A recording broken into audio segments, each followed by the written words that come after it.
Secretariat, Super 8, and a National Day of Mourning are all on this day. Welcome back to On This Day. I still have COVID. It's a lot better now, though, but it's getting better. Today is June 9th. It is the 160th day of the year. We got 205 days left in 2022. It is the 23rd Thursday in the 24th week and the 82nd day of spring. You only got 12 days left until summer, less than 2 weeks. If today's your birthday, it's still a Gemini. Today is Donald Duck Day. Yes, he gets his own day. It's his birthday. So we say happy birthday to Donald, and we hope Daisy Duck bakes you your favorite cake. That's what they say on the website. Donald Duck's birthday is the day that he first appeared, and it was in a cartoon called The Wise Hen on June 9th, 1934. Is that like 12 years from now? He's 100 years old? Technically, our duck friend is a little bit older. He first appeared in print in The Adventures of Mickey Mouse in 1931. I mean, but when you're that old, who doesn't lie about your age a little bit, right? All right, let's see what else June 9th has given us. 1732, James Oglethorpe is granted a royal charter for the colony of the future U.S. state of Georgia. 1856, 500 Mormons leave Iowa City, Iowa for the Mormon Trail. 1915, William Jennings Bryan resigns as Woodrow Wilson's Secretary of State over a disagreement regarding the United States' handling of the sinking of the RMS Lusitania. If you don't know, this was an ocean liner with civilians. It wasn't a military ship, and it was struck by a torpedo, a German torpedo, at the beginning of World War I. I shouldn't say at the outbreak. It was about a year into World War I. Almost 1,200 people lost their lives in the sinking of the Lusitania. Only 764 survived. 3 of them later died from their injuries they received trying to get off the boat. Sadly, because of the list of the boat, by the time they launched the lifeboats, they only got 6 of the 48. And they were filled with people, but 48, only getting 6 out, that's not good. A lot of the ones that did hit the water with people in them broke up. This was just off the coast of Ireland, so you know it was cold. 1930, a Chicago Tribune reporter, Jake Lingle, is killed during rush hour at the Illinois Central train station by Leo Vincent Brothers, allegedly over a $100,000 gambling debt he owed to Al Capone. 1954, Joseph Welch, a special counsel for the United States Army, lashes out at Senator Joseph McCarthy during the Army McCarthy hearings, giving McCarthy the famous rebuke, "You've done enough. Have you no sense of decency, sir, at long last? Have you left no sense of decency?"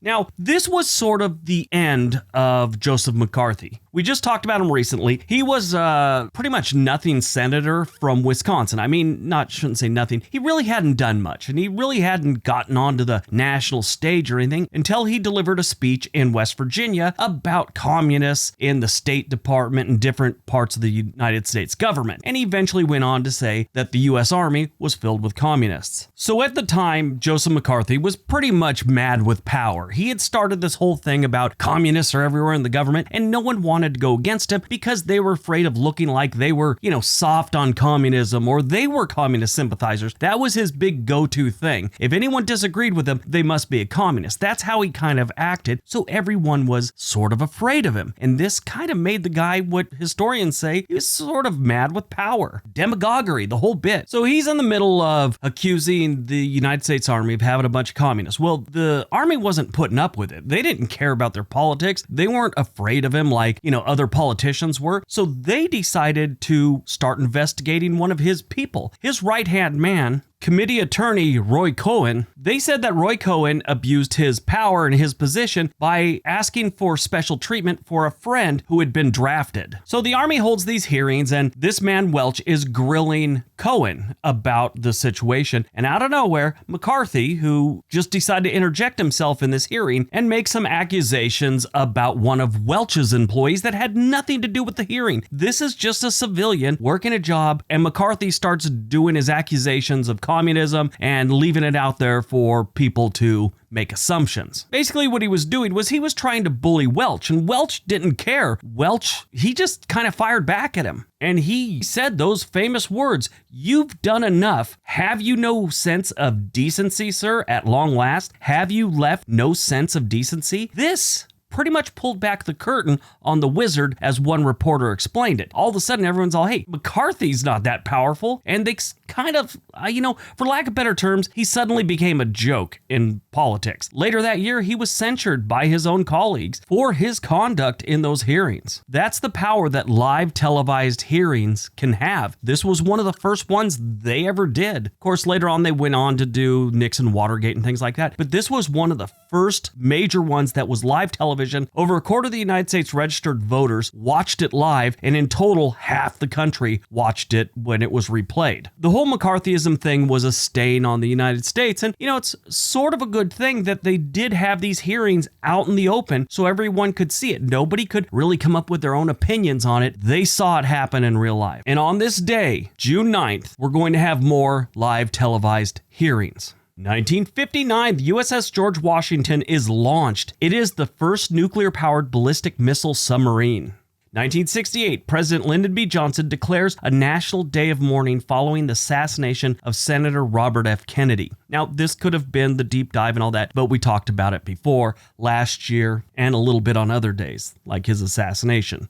1972, severe rainfall causes a dam in the Black Hills of South Dakota to burst, creating a flood that kills 238 people and causes $160 million in damages. 1973, in horse racing, Secretariat wins the U.S. Triple Crown. I've mentioned this before. If you've never seen that movie, watch the movie. Obviously, movie's not totally true, and they got to add a little Hollywood to it. Such a good movie, such a great story.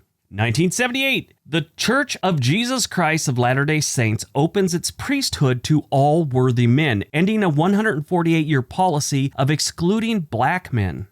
Movies released on June 9th, 2011, Super 8. This was a really good movie. It was a Steven Spielberg produced movie, but it was a J.J. Abrams directed film about a group of friends who investigate an extraterrestrial phenomenon after a train crashes in their town. It's a really good movie. I enjoyed it. I believe it's still on Netflix. When I was working at Netflix, they had some weird deal with this movie. Like, it came out super early compared to how things were at the time. And it was on Netflix, like right away. It was weird. Born on June 9th, 1961, Michael J. Fox, best known for starring as Marty McFly in the Back to the Future trilogy. He also won multiple Emmy Awards for his role in Family Ties. He was diagnosed with Parkinson's at 29 years old, but didn't go public with the diagnosis until 1998. He held on to it for quite a few years. 2 years later, he created the Michael J. Fox Foundation, dedicated to Parkinson's research. Yeah, that diagnosis did not stop him. I mean, he went on to star in Spin City. He was in The Good Wife. He was also in Rescue Me. He's a rarity in another way. He's an actor. His wife was an actress, Tracy Pollan, and they've been married since 1988. That's very rare in Hollywood.